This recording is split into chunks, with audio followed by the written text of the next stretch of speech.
Bonjour à toutes et à tous. Nous recommençons, nous allons faire une chronique cette fois-ci sur l'histoire de Barthélemy Timonier. Barthélemy Timonier, il est emblématique de ces personnes qui ont un talent avéré, mais dont le talent n'a jamais été reconnu.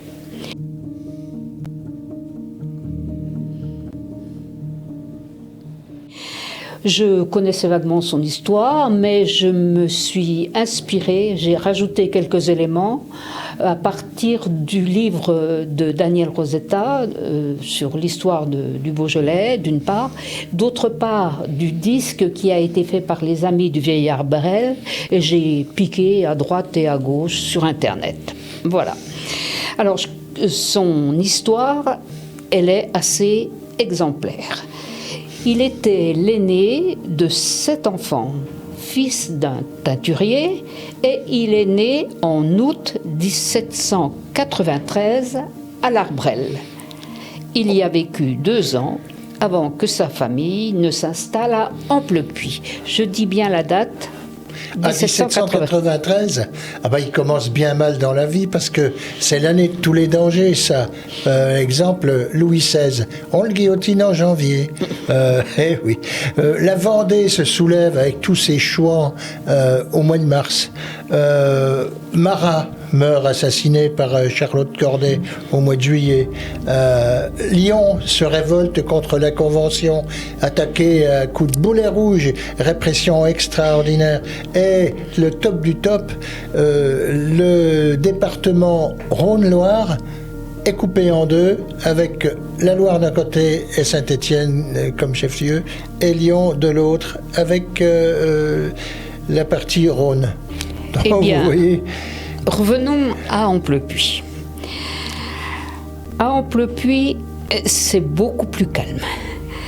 C'est en fait la ville où il a vécu, où il est revenu quand il avait besoin de retrouver la forme et de retrouver la sécurité et la sérénité. Alors, adolescent, il a voulu, ou on a voulu pour lui, je ne sais pas, être prêtre. Et il a été au séminaire de la Manécanterie à Lyon. Mais ça ne l'a pas particulièrement enthousiasmé et il est revenu chez lui. Il n'avait pas la vocation. Il revient à Amplepuis et il travaille comme ouvrier tailleur. Il a 20 ans et il épouse une jeune femme. De cette union naîtront 3 garçons, mais malheureusement, devenu veuf très vite, c'est sa mère qui sera obligée de s'occuper des 3 enfants. L'aîné n'a que 6 ans.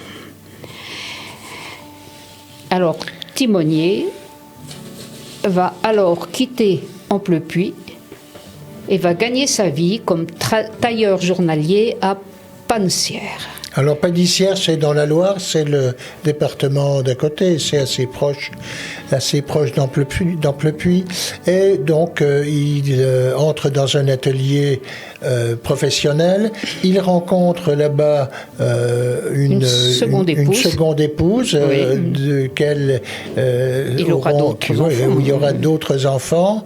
Et bien sûr, il a en tête de rendre son métier beaucoup plus intéressant dans la mesure où le travail à l'aiguille pour la couture qui se fait lentement peut être remplacé par une machine, par la mécanique, une mécanique qui permettrait d'aller beaucoup plus vite. Alors, il va réussir un certain nombre de choses on verra. À 30 ans, il a obtenu un brevet pour une mécanique avec une seule aiguille pour pratiquer la couture au point de chaînette. En 1929, il achève ce qu'il appelle sa première couseuse. Celle-ci permet à une commande au pied, à un crochet de transpercer le tissu, au fil de s'enrouler autour de ce crochet qui ressort au-dessus pour former un point de chaînette. Et puis ensuite, il va continuer à progresser. C'était vraiment son obsession. En 1830, il se marie et il continue ses recherches et continue à obtenir des brevets, aidé par un professeur de l'école des mines de Saint-Étienne. Oui. Le directeur de l'école des mines de Saint-Étienne lui prête également de l'argent et ils vont s'installer à Paris, rue de Sèvres, et ils vont installer un atelier.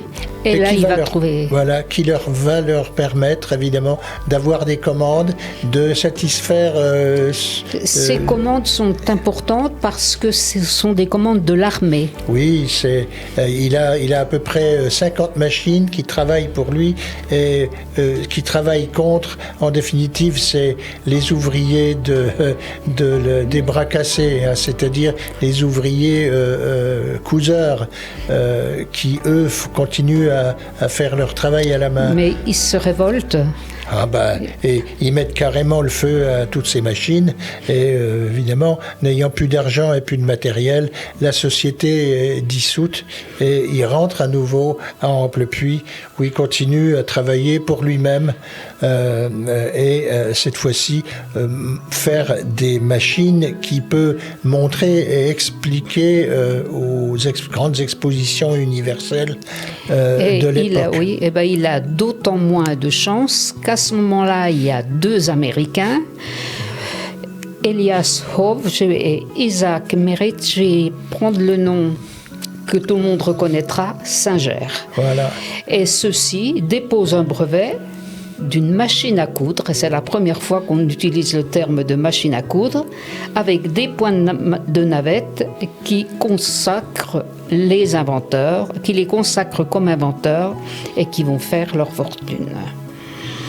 Alors, jouant de malchance, vraiment il n'a pas de chance, parce qu'il va présenter sa machine à l'exposition universelle, mais la machine, elle arrive trop tard, une fois que le jury est passé.